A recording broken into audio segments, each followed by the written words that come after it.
Assalamualaikum warahmatullahi wabarakatuh. Alhamdulillah kita bisa berjumpa kembali di channel YouTube saya ini. Hari ini kita akan membahas tentang etika bisnis dan juga tanggung jawab sosial berbisnis. Yang mana video ini dibikin untuk memenuhi kewajiban ujian tengah semester pada mata kuliah kewirausahaan. Bagaimana tentang maksud etika berbisnis dan juga tanggung jawab sosial berbisnis?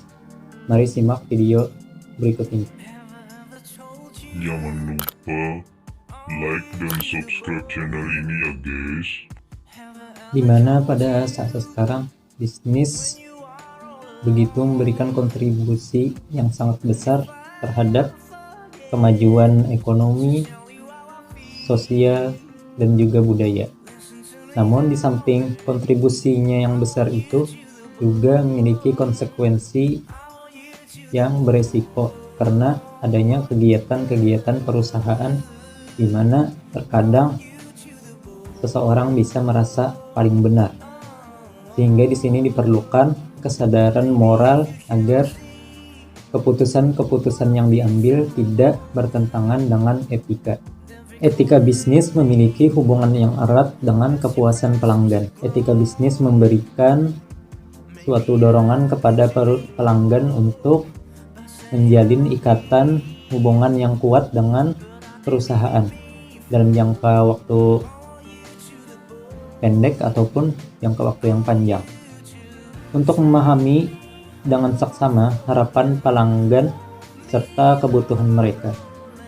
Dengan demikian perusahaan dapat meningkatkan kepuasan pelanggan di mana perusahaan memaksimumkan pengalaman pelanggan yang menyenangkan dan meminimumkan pengalaman pelanggan yang kurang menyenangkan.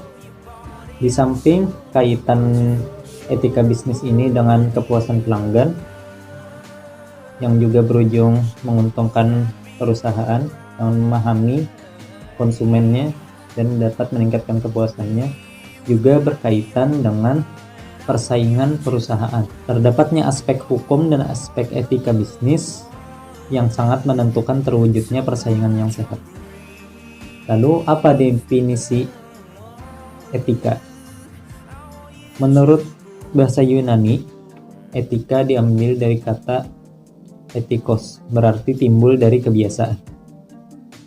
Menurut Wahyu dan Ostaria adalah etika itu adalah cabang utama filsafat yang mempelajari nilai dan kualitas.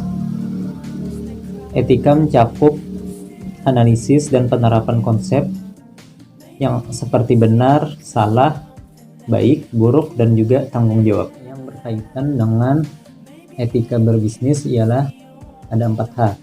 Yang pertama, accounting ethic, yaitu ada beberapa contoh perilaku buruk etika dalam berbisnis di bidang ini. Salah satunya praktek akuntansi yang dianggap tidak etis, misalnya penyusunan laporan keuangan yang berbeda untuk berbagai pihak yang berbeda dengan tujuan memperoleh keuntungan dari penyusunan laporan keuangan seperti itu. Dan yang kedua yaitu di bidang finansial etik. Pelanggaran etika bisnis dalam bidang keuangan dapat terjadi misalnya melalui praktek window dressing terhadap laporan keuangan perusahaan yang akan mengajukan pinjaman ke bank. Melalui praktek ini seolah-olah perusahaan memiliki rasio-rasio keuangan yang sehat sehingga layak untuk mendapat kredit. Padahal sebenarnya kondisi keuangan perusahaan tidak sehat seperti yang dilaporkan dalam laporan keuangan yang telah dipercantik, diberi bumbu-bumbu agar terlihat seperti keuangannya masih sehat, padahal banyak hutang pada bank. Yang ketiga yaitu di bidang product and marketing ethics. Pemerintah Indonesia telah melakukan Undang-Undang Nomor 8 Tahun 1999 tentang perlindungan konsumen. Undang-undang ini diperjelas sebagai perbuatan yang dilarang dilakukan oleh pelaku usaha, antara lain pelaku usaha dilarang produksi atau memperdagangkan barang ataupun jasa yang pertama tidak memenuhi atau tidak sesuai dengan standar yang dipersyaratkan dan ketentuan peraturan undang-undang.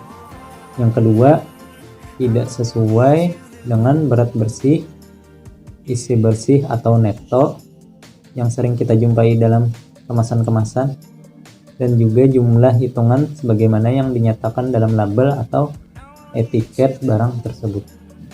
Yang ketiga, tidak sesuai dengan ukuran, takaran, timbangan, jumlah hitungan menurut ukuran yang sebenarnya. Keempat, tidak sesuai dengan kondisi, jaminan, keistimewaan, dan kemanjuran sebagai dinyatakan dalam label.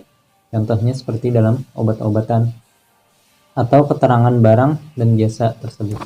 Dan yang terakhir, di bidang Human Resource Ethics dan Information Technology Ethics, salah satu area yang memiliki pertumbuhan masalah etika bisnis yang paling besar di era 90-an sampai awal 2000-an ialah di bidang teknologi dan informasi. Hal-hal yang dapat memunculkan permasalahan etika dalam bidang ini meliputi serangan terhadap wilayah privasi seseorang, pengumpulan, penyimpanan, dan akses terhadap informasi usaha terutama melalui transaksi e-commerce, perlindungan hak cipta yang menyangkut perbuatan software, musik, dan hak cipta kekayaan intelektual atau HKI. Secara normatif, etika bisnis di Indonesia baru mulai diberi tempat khusus semenjak diberlakukannya Undang-Undang Dasar tahun 1945, khususnya pada pasal 33.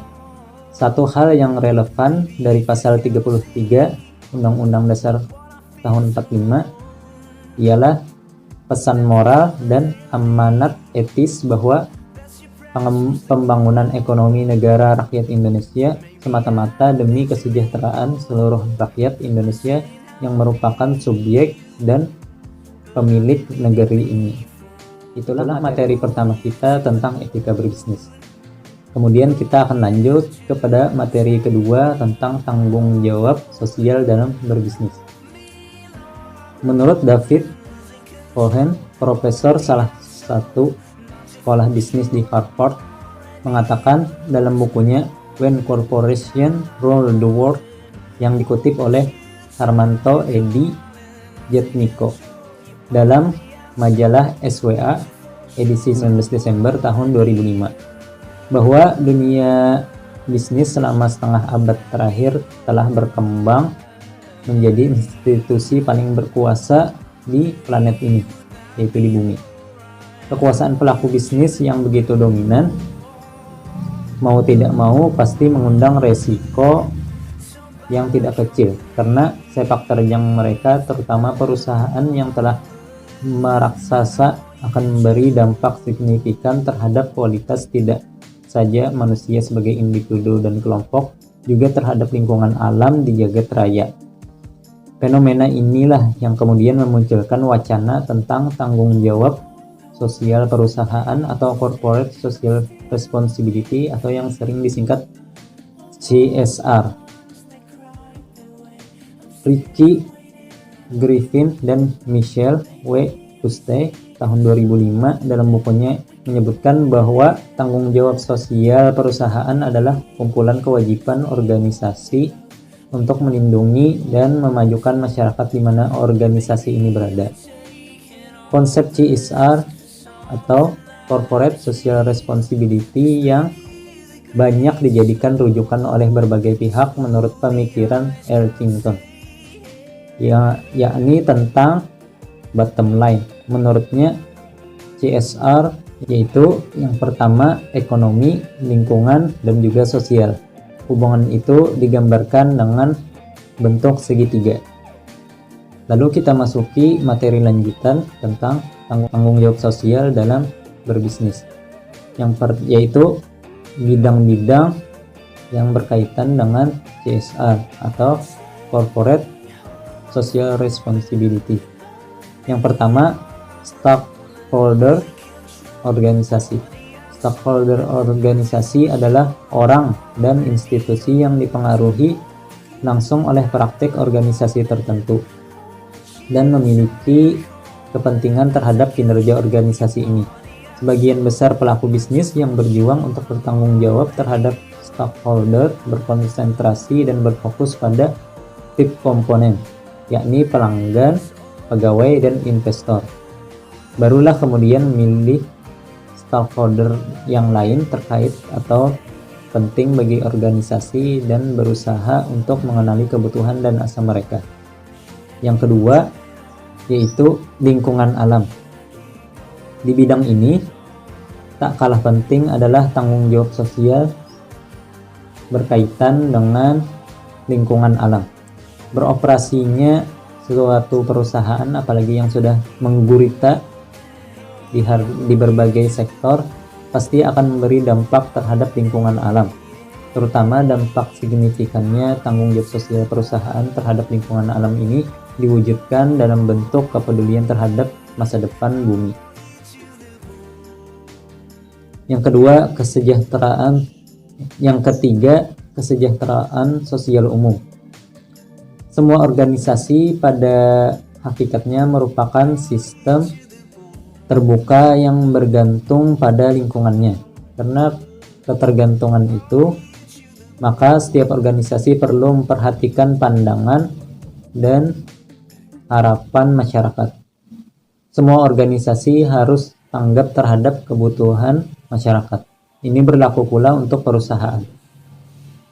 Tanggung jawab sosial telah memberi dan menjadi isu Tanggung jawab sosial telah menjadi isu yang penting karena masyarakat semakin besar asanya terhadap organisasi atau perusahaan. Dan yang terakhir yaitu sikap organisasi terhadap tanggung jawab. Ada 4 pendirian atau sikap yang diambil oleh organisasi dalam praktik tanggung jawab sosial, yaitu yang pertama, sikap menghalangi, artinya organisasi yang berada di kutub ini tanggapan mereka biasanya menolak atau menghindari tanggung jawab sosial. Dan kalaupun terpaksa harus melakukan, biasanya bersikap amat kecil. Yang kedua, sikap bertahan. Organisasi melakukan tanggung jawab sosial normatif sesuai yang dipersyaratkan dalam hukum alias aturan, tidak lebih. Yang ketiga, sikap akomodatif, yaitu mereka yang berada dalam kutub ini setuju dan dengan sukarela berpartisipasi dalam program sosial. Dan yang terakhir, keempat, yaitu sikap proaktif. Perusahaan-perusahaan yang berpihak pada pendekatan ini sesungguhnya mendukung praktek-praktek tanggung jawab sosial dengan segenap hati dan bersungguh-sungguh. Dan bagaimana CSR di Indonesia atau tanggung jawab sosial berbisnis di Indonesia? Perjalanan praktik organisasi CSR di Indonesia selayang pandang survei yang dilakukan oleh majalah SWA tahun 2007 mengungkapkan bahwa tanggung jawab sosial bukanlah barang baru buat pelaku bisnis di negeri kita ini.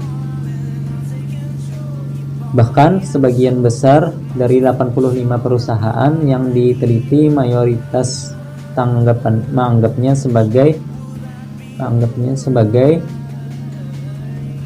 sesuatu yang sangat penting, dan banyak dari mereka telah mengaitkan CSR dengan kebijakan strategis dan memasukkannya dalam visi dan misi perusahaan. Program CSR yang dijalankan meliputi sosial, ekonomi, serta lingkungan. Mungkin cukup sekian itu dulu video dari saya. Semoga bermanfaat. Sampai berjumpa lagi di lain waktu. Wassalamualaikum warahmatullahi wabarakatuh.